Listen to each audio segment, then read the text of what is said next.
Hello. Let's see. I'm gonna check that we are live.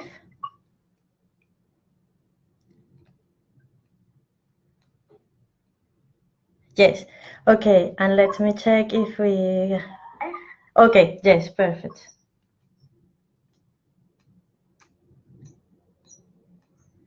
Yes. Yes. Yes. Hello. Hello. Hello. If you are. Sorry. If you are watching. If you are watching us live, thank you so much for taking time to be here with us. If you are watching the replay, just thank you so much as well. Just write replay or write live and say hello so that we know. So because it's nice to say hello. Today, my name is Sara Safeijo, and I am a creativity mentor. I help people to connect with their creative energy within themselves, and to let it take over the whole life. And today at Creative Wednesday Creative Conversations, I am very honored to have Aine Divine with us. Aine is a portrait artist and art teacher from Ireland. And this year she was a finalist for the Sky Art Portrait Artist of the Year. We are going to talk about easing into the creative process, finding freedom and joy through creativity. Hello, Aine, how are you? Hello, Sarasa. I'm good, thanks. Yeah. Sarasa, just to say I wasn't a finalist this year, a few years ago, but I'm still talking about it. Okay. So that's all right. I'm still excited about it. Oh, well, that's amazing. How was that experience? Yeah, it was really exciting, actually, and very enjoyable. I want to say as well, it's an honor for me to be speaking with you too, because I think you're a real inspiration in terms of creativity, and you walk the talk. So, well done. Oh, thank you. The Sky Arts experience was amazing. It was really lovely. Like in every portrait sitting, we were supported by everybody as much as, you know, they set us up really, really well so we could do our best work. It wasn't as though you didn't feel as though you were being pressured into producing something. It was more allowing your creativity to develop and the paintings to emerge. So it was really good. Yeah. And they gave you the model? Yeah, we had different models in every heat. So the first heat I did in Ireland, and then I went through to the semi-final, where we painted. So in Ireland, I painted the lead singer of the Divine Comedy. Gosh, what's his name? Neil Hannon. He was a great model. And then we went to London to paint Richard Dawkins and Sally Hitchner in the semi-final. And in the final, we painted Ian McKellen. So it was really exciting. And there was something about being observed that kind of made me, I've spoken to Damien about this, who you were talking to last week. It's somehow demonstrating makes you a little bit more alert and more focused. You know you have to get it, you know. And so when you're being observed, I think there's something in that kind of supports the creative, I don't know, it's something about, I think, when we're desperate, we discover. I remember somebody quoting that, you know, when we're curious, we learn. When we're desperate, we discover. We just have to kind of come up with the goods kind of thing. And so that was a great experience for me. Oh, wow, yes, it sounds amazing. And yes, I agree that when we are desperate, we discover, because perhaps we are out of our comfort zone, right? When we are desperate, so you really need to like come out with an action, or that's it. That's right. And also I think you need to make sure you come home to yourself in the midst of all of that. You know, so I find and this is something that eases me into the creative flow, is the out breath, you know, focusing on the out breath.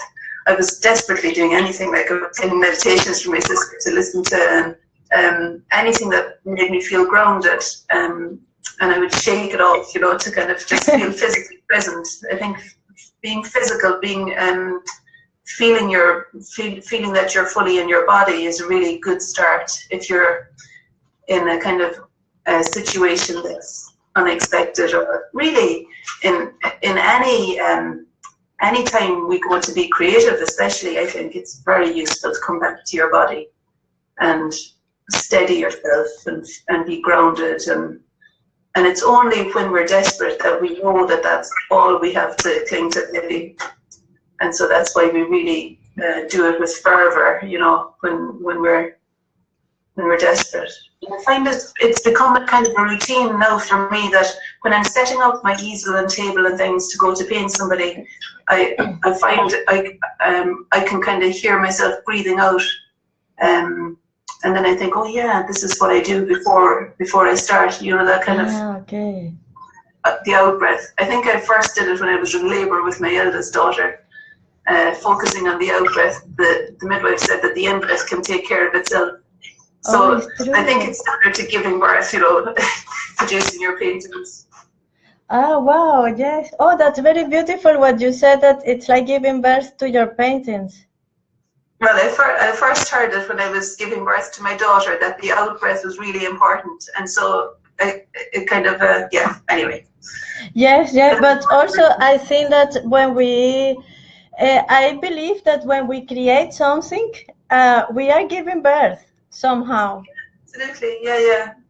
So I understand. Yeah, it's something that's never before been seen, something completely new every time. Whether you feel it's successful or not, it's producing something, manifesting something fresh and new. And so, yeah, absolutely, giving birth. So, it's very, how interesting. So you are saying that when you come back to your body by being aware of your outer breath, yes? Yeah. So and this is somehow this bring easiness, or this eases. Yeah, that's the word. Your journey into this creative process, yes? Yes, absolutely. It allows me to take one step after another in every moment, instead of thinking of the big picture and feeling like you're having to produce something incredible.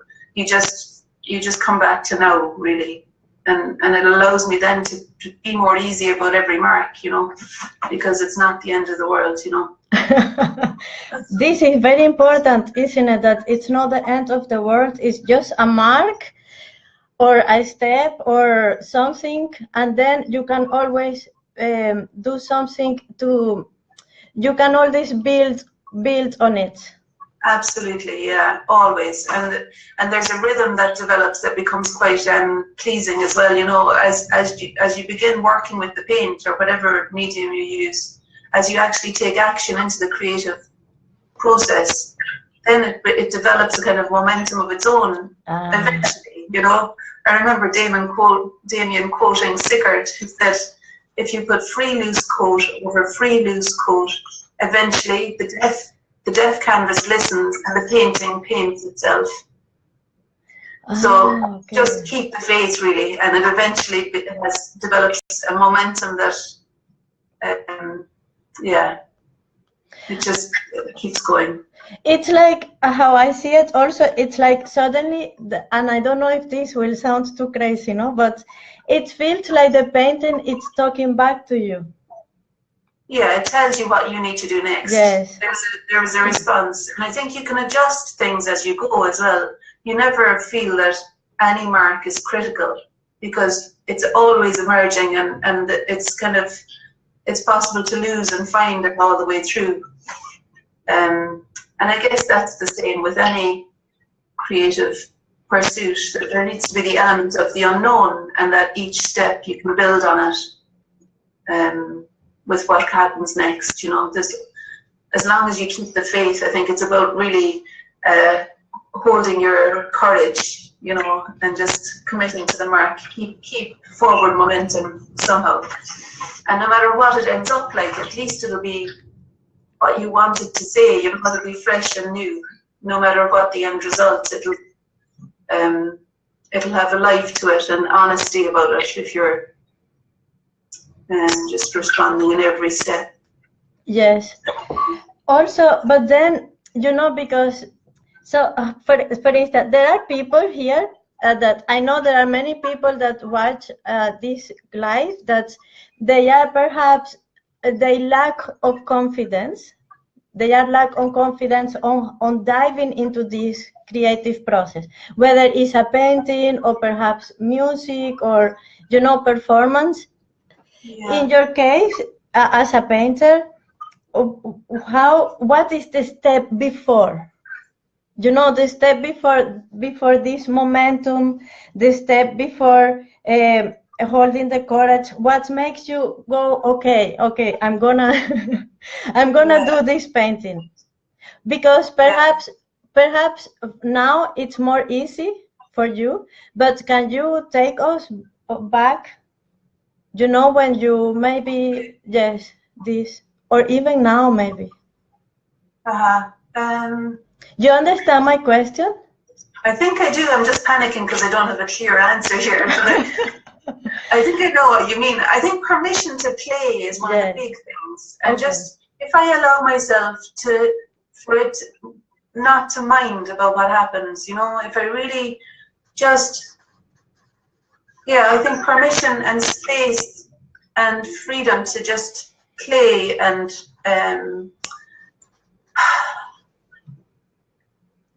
not to have any fixed outcome in mind. Yes.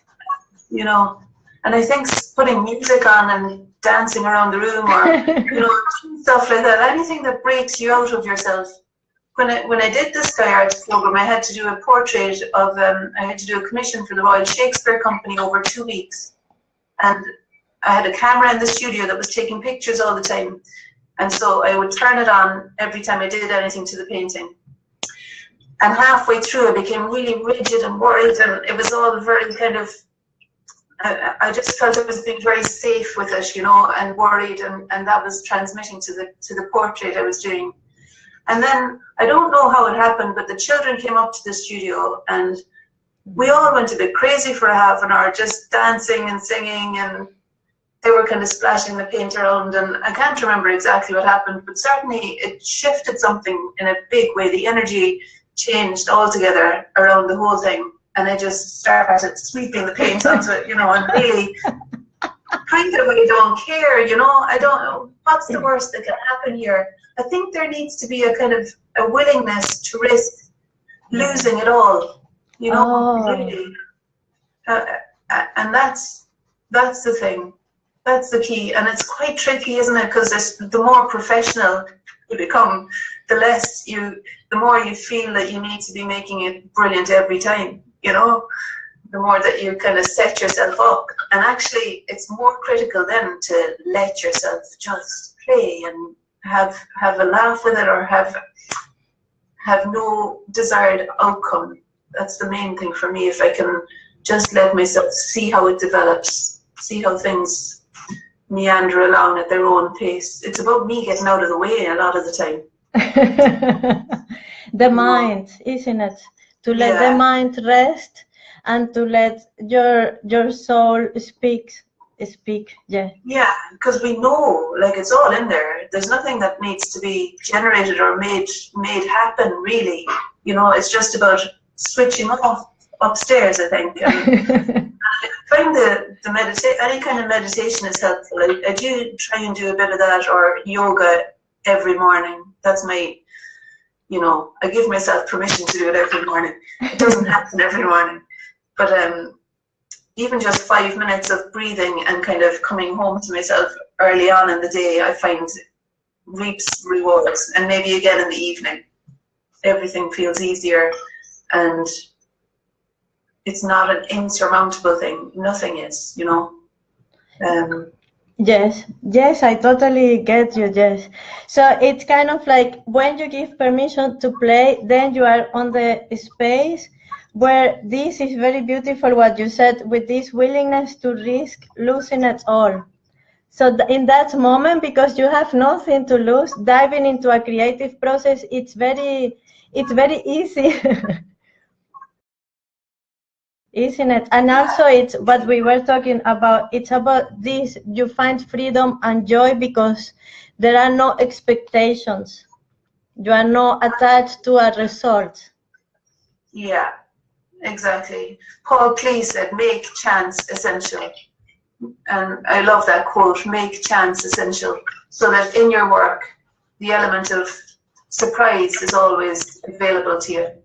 And I think our creative inner artist responds to that novelty, you know. We need novelty, actually. We need something to surprise us. So maybe turning your painting upside down, or playing something way off tune, or, you know, I don't know, doing something that's just going to engage and excite your inner artist, or the creative kind of energy in you, you know. We want to be surprised, I think. And there's so much that we kind of, like, I loved your talk with Journey, was it? Yes. Because I rearranged my bedroom. You were talking about kind of making things in every moment different, and just kind of, you know, generating a bit of interest in things. So I bought out a teapot the shape of a house the next morning for breakfast, and that's what I get my tea. But, you know, just anything that kind of, and I know Nan Shepherd wrote The Living Mountain. I remember her talking about walking in the Cairngorms and standing with her legs apart, looking through, and she looked through her legs in order to see the world upside down. Oh, okay. I just remember I think it's the same thing. Anything that makes you turn things on their head is really good for us, you know? Yes, yes. Because it's about what you were saying before about going into your creative energy within, which is within, and not being in our mind, which is more like automatic thoughts all the time, most of the time. So it's kind of like break this train of thoughts and go in where our soul is. Our essence is, and then it's desperate to get out as well. I think it feels like in the workshops, for example, there's a great flowering of people's color and everything. You know, there's a lovely feeling of expansiveness when that happens. When people do get themselves permission to go within, something wider than them happens. Then there's some magic takes place. Then, you know, and I don't feel like, you know, I'm kind of there, and my aim is to hold the space for that to happen. But I don't feel like it's anything any technique or something. It's more really a natural arising that we all have within us of this creative spirit. You know, that when it's unleashed, it can do great stuff altogether. Yes, it's true. But holding the space, it's very important. Just to have somebody to hold the space for you and to guide you, and I have been in your classes as a model, so I know that you really encourage your students to take risk and to go for it, and this is very, very important. Mm-hmm. Yeah, I think so as well. I think we all have enough of a critical voice in our own heads. Yeah. That we don't need any more of that, but to see what's already working and build on it, you know, and to kind of, I just got nervous there. I was thinking it's more than just you and me here. But, don't think about that. Come back to your... Don't think about it. Okay. Come back to your out breath. What was I saying there? We were talking about... I was saying that I know that you encourage your students, and you were saying that we have such a critical voice already inside our heads that is important. And then, because that only takes you downhill. You know, if there's something that's not working and you fixate on it, it's the end of your, you know, that that's the end of the road there. So anything, I think, and then the opposite is also the case. You know, if you see something that is working and it's consolidated by somebody else saying, yes, that is working, then anything can happen. And it really can. I'm always amazed at how beautiful people's work emerges, you know, as the day goes on. And I think that it is important, yes, to encourage and support, but it's never lies, you know. It's always because there is this lovely thing that, you know, in every work there's something that can be built on and found. It only takes the finding of it, really. It's just seeing it, you know, seeing it working. Yes, I guess it's like seeing the potential that is in that particular painting and bring it out, isn't it? So that the students can... just noticing even something and then see what happens.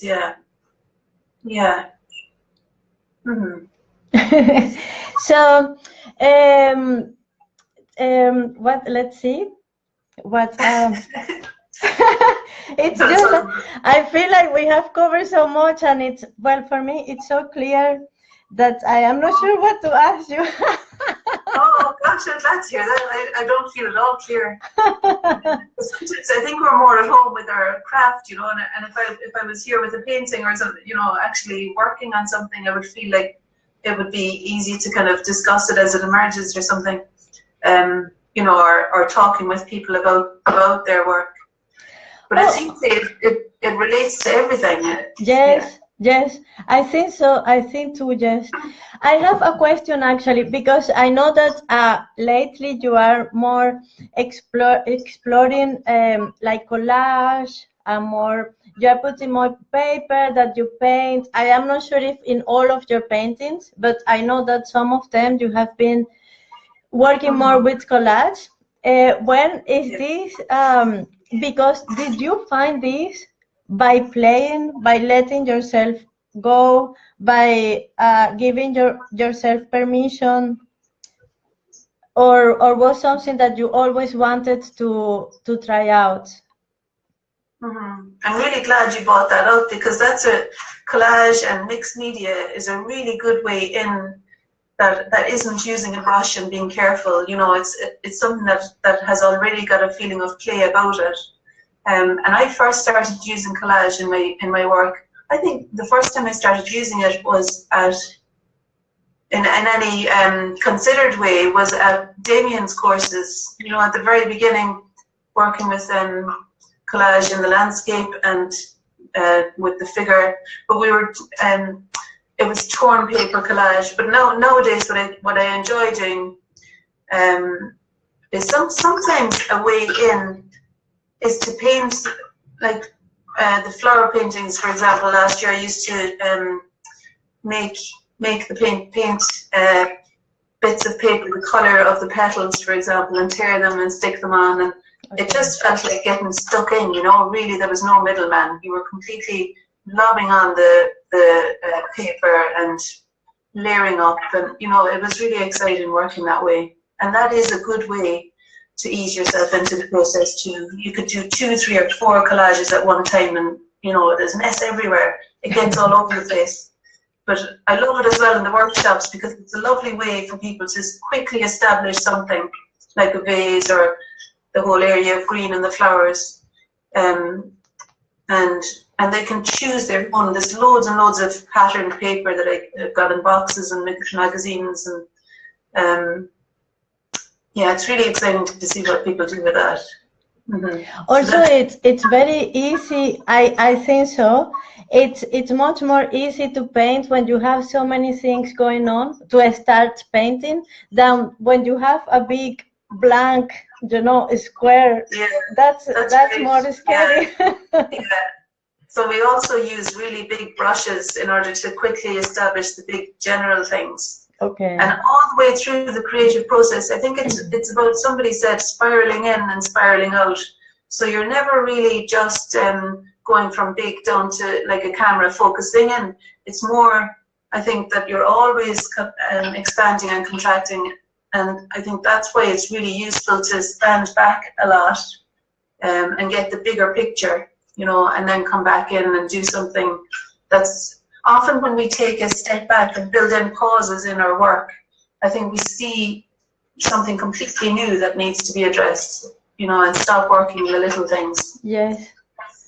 So when is your next workshop? The next workshop is in the middle of January. It's a flower painting workshop. It'll be acrylic and collage, and I'll bring other stuff as well, you know, oil pastels and different things. That's in the middle of January. And then there'll be a watercolour workshop at the end of February. Here in Edinburgh? Yeah, in Cockenzie House. It's a bus ride from Princess Street. It's out in East Lothian. Okay. So it's yeah, outside Edinburgh. And where can people find this information? Well, if they're interested, they can sign up to my newsletter. It's a free weekly email newsletter with all the latest workshops, and you can access that on my website. There's all the past issues of the newsletter are on there, and in the newsletter I kind of there's a short video sometimes of me painting, and I explain it's just like a blog, really. It's like a blog, and there's a painting for sale, and you know, gallery shows and things. Oh, nice! So if they sign to your newsletter, they will see. People will see what's going on in general. Yeah, that's right. If they sign up to the newsletter, and I put it on Facebook sometimes as well. But the newsletter is probably the easiest way to get the latest news. There's just one space on the January workshop. There's one space on Saturday and Sunday. Oh, wow! Okay. Yeah, so that's really good. I'm looking forward to that. It's always great fun, you know, working with flowers. It's really amazing. The last workshop we did, people brought in flowers from their own gardens, and by the end of the week, it was like crazy. You know, there was flowers everywhere, and flower paintings and collage, and it was all a complete mess, but beautiful, you know, artwork as well. Oh, so, nice! Oh, nice! Yeah. Oh, I hope it goes very well. Yeah, there's not so many flowers around now, but we'll find something. Yeah. I think in the shops, it's lovely when they're growing, but yeah, there'll be some from the shops. Yes, I'm sure there will be. I have no idea of the time. Are we nearly? Yes, we are about to finish, because I know that you have something to do. That's okay. Yeah, 6 o'clock. Yes. So yes, we don't have any questions, but if you are watching this on the replay and you want to ask Anya or myself a question, just write on the comments and we will answer you. Yes, I don't know. What is there anything you would like to tell people, like just go and do it, or? Yeah, I would say one of the things that I really love is having a scrapbook that just a little, any kind of a copybook or anything, and now and then just gathering magazines around you, Pritt stick, and then just tear out whatever it is you like. And I've made pages of. I can show you one actually. Here. Yes.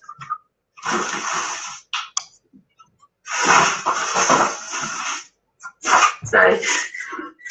I find if I'm ever kind of stuck, you know, if I don't know what to do next, or if I get stuck, I find that just cutting out